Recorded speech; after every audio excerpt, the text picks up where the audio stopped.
اصل میں امام احمد ابن حنبل نے یزید کی تکفیر کی. امام اعظم ابو حنیفہ نے سکوت اختیار کیا. اس کی تفصیل یہ کہ نبی کا قتل تو کفر ہے لیکن صحابی کا قتل کفر نہیں.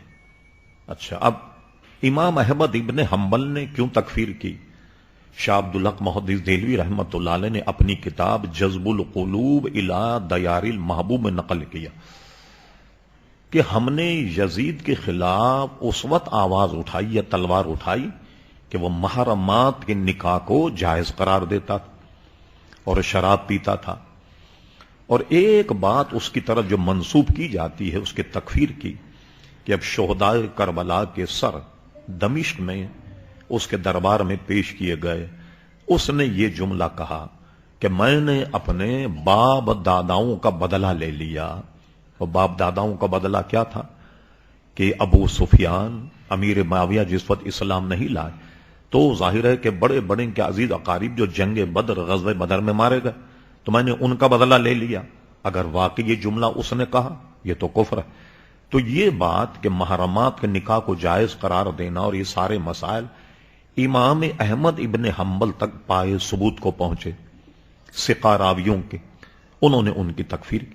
امام اعظم ابو حنیفہ رضی اللہ عنہ کے نزدیک یہ باتیں پائے ثبوت کو نہیں پہنچیں، انہوں نے تکفیر نہیں کی.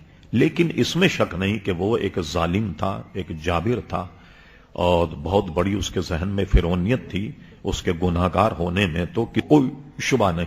اچھا، امام اعظم ابو حنیفہ موقف یہ ہے کہ سکوت، یعنی کوئی کافر کہے گا ہم کافر نہیں کہیں گے، کوئی کہے گا تو ہم اسے منع نہیں کریں گے اگر اس کے پاس اس کے دلائل ہیں. لیکن امام اعظم رحمت اللہ علیہ نے خود اعلی حضرت فاضل بریلوی نے اس کی تکفیر نہیں. بہت سے لوگ کہتے ہیں دیکھیں بعض حضرات نے یزید پر لعنت کو منع کیا کہ لعنت مت کی جائے.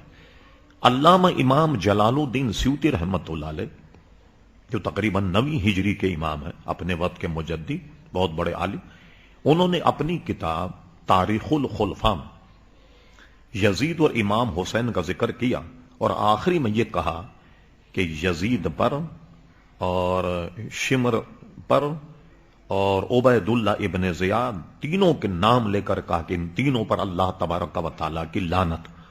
اب جن علماء نے کہا کہ لعنت نہ کی جائے ان میں اس کا مفہوم لوگ یہ نکالتے ہیں جو یزیدی فرقے کے ماننے والے ہیں یا اس کو یزید کو امیر المومنین مانتے کہ دیکھیے صاحب اتنے بڑے بڑے لوگ لعنت کے لیے بنا کرتے، امام غزالی کہتے ہیں لعنت نہ کی جائے، فلاں کہتے ہیں لعنت نہ کی جائے. علماء کا موقف کیا ہے؟